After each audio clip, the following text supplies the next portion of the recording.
Good morning, everybody. My thanks to EG and Bidwells for hosting another brilliant event for a second year running. It's a pleasure to join so many business leaders, academics and experts in your field from such a diverse range of sectors, and indeed to follow a really great panel debate. With those different backgrounds and interests, we are meeting today with a common purpose and a shared vision to unlock the UK's full scientific potential. And what tremendous potential there is.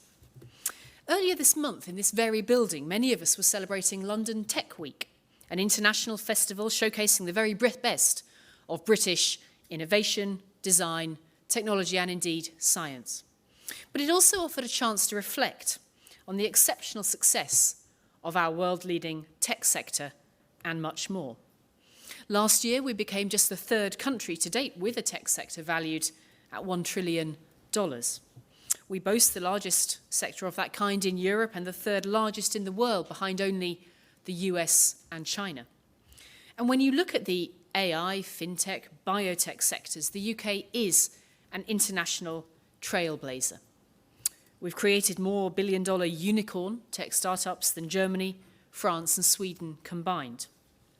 And it's a similarly exceptional story in life sciences.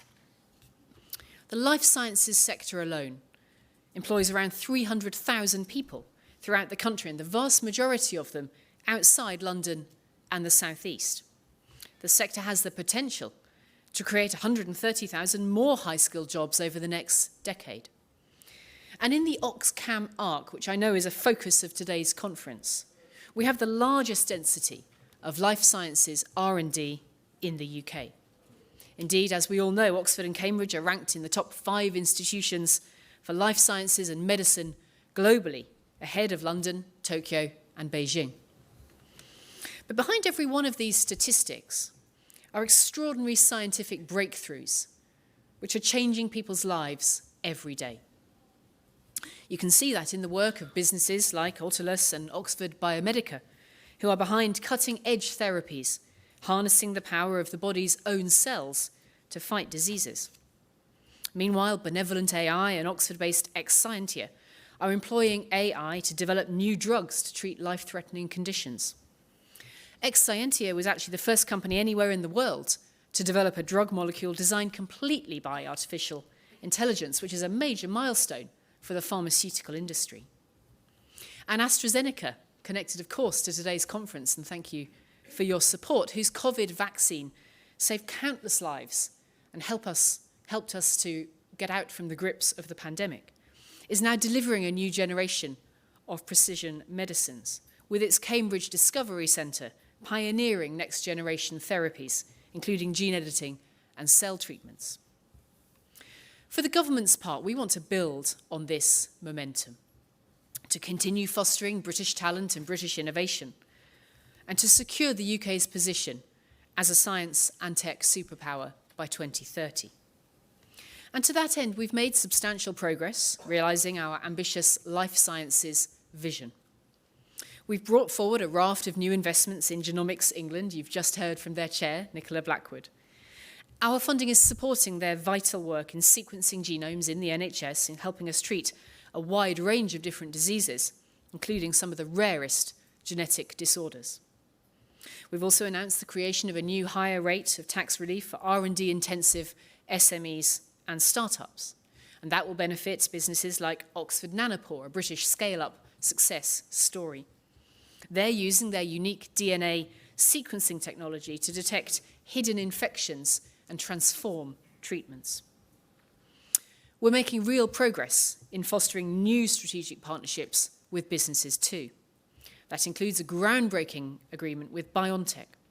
It's a deal that will bring more innovative cancer research to the UK, delivering roughly 10,000 personalised therapies by 2030.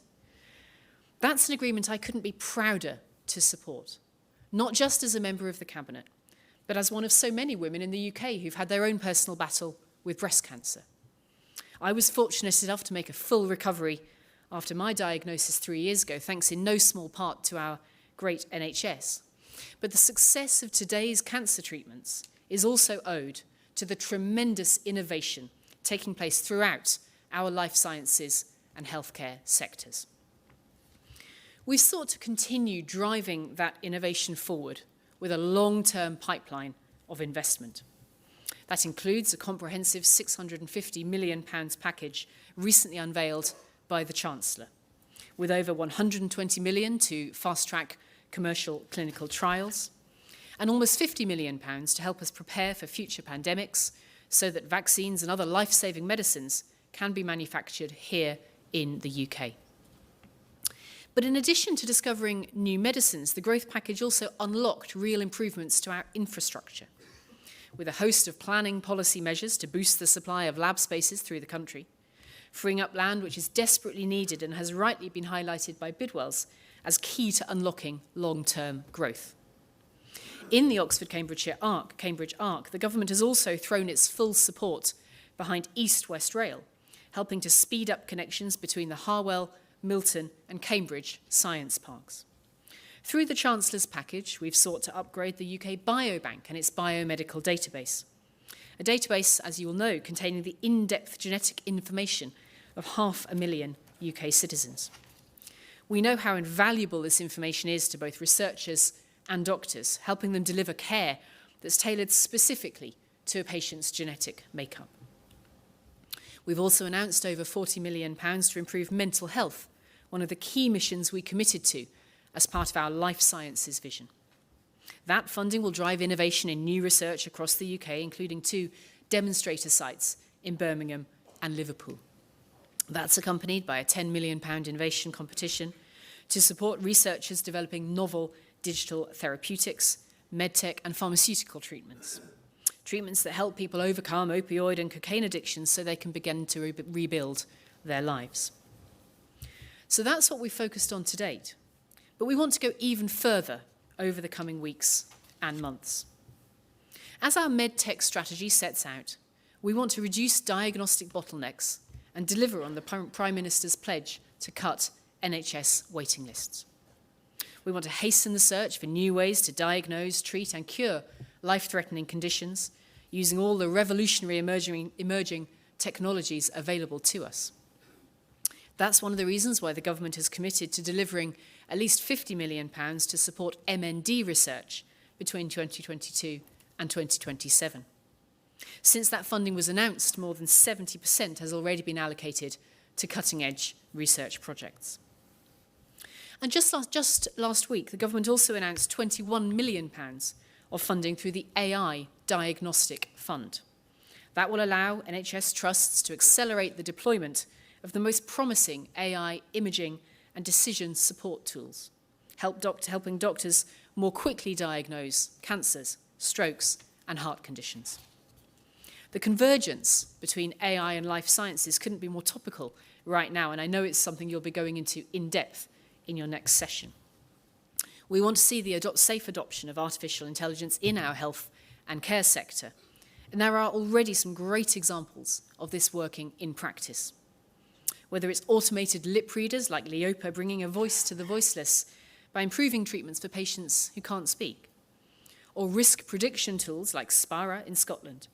Developed with support from the Alan Turing Institute, this application of AI can provide GPs with monthly risk scores for patients and predict the likelihood of their being admitted to hospital.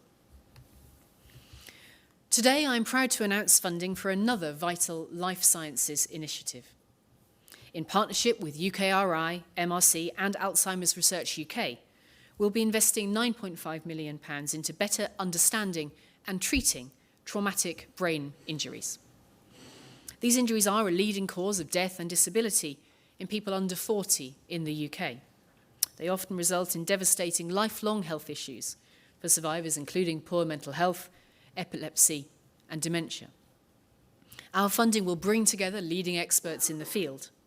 It will support studies into the long-term effects of these injuries on groups that have too often gone overlooked by society: prisoners, rough sleepers, victims of domestic abuse. Through the collection of this new data, including brain images, researchers will be able to identify patterns. They'll be able to group certain injuries together, and they'll be able to develop tailored treatments as doctors more easily predict how these injuries will affect their patients. Beyond individual research projects, we want to ensure that our life sciences sector and our science and tech sectors more generally can access the capital they need to really thrive. Just last month, the British Business Bank announced a call for proposals in preparation for the launch of our long-term Investment for Technology and Science initiative, or LIFTS for short, an easy acronym given its intention to help firms attract investment and lift off. That call for proposals encourages new funds and structures to crowd in institutional investment. And it promotes investment from DC pension schemes to support the growth of the UK's most innovative science and technology companies. The deadline for applications is next month, and I'm looking forward to hearing about the strong, novel proposals that are put forward. Earlier this month, you may have seen that my department also announced the launch of our new Research Ventures Catalyst. This is an exciting new programme that will pilot collaborative ways of supporting science in the UK. It's backed by an initial public investment of up to £50 million. What do these research ventures look like? Well, we see them as an approach that brings together scientists and experts from different disciplines to tackle complex problems. Crucially, these ventures are supported by co-investment from industry, charities and other third sector bodies. The UK Biobank, which I mentioned earlier, is a brilliant example of this. A world-renowned, government-backed scientific asset, which has attracted co-investment from a whole host of organisations here in the UK. We want to see our Research Ventures Catalyst supporting a new wave of scientific institutions and units like this to tackle some of the biggest challenges of our time. We're asking those keen to participate in these ventures to register their interest now. We'll be launching an open call this summer where we'll invite applications from those with bold visions to take their research to the next level.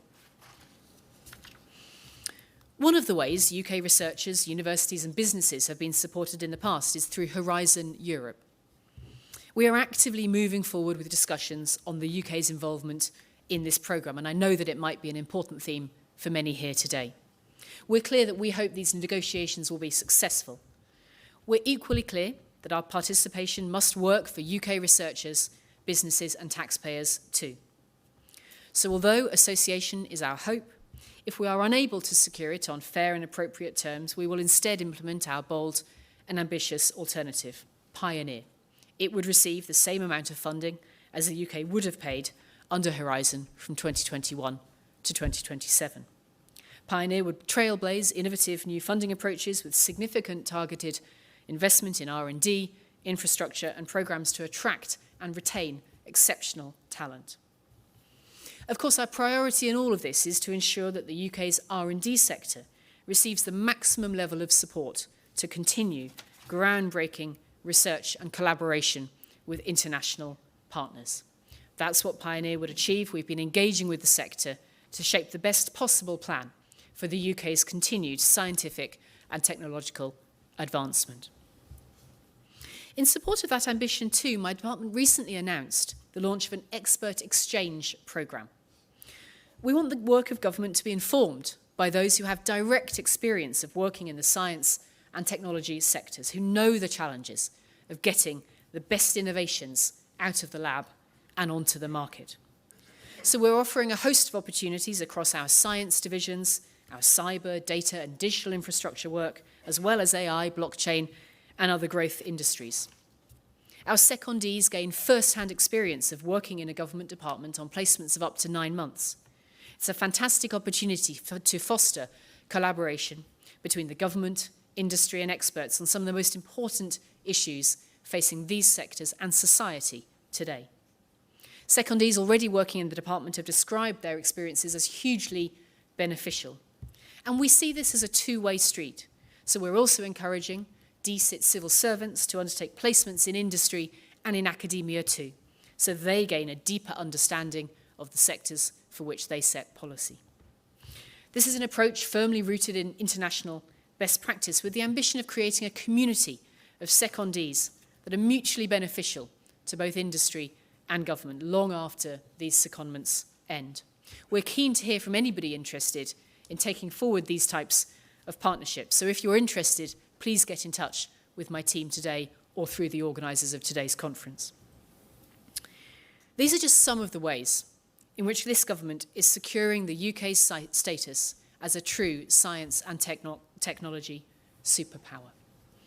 Working with our partners in business, UKRI and academia, we're using our collective strength to drive forward innovation and growth while delivering real improvements to people's lives.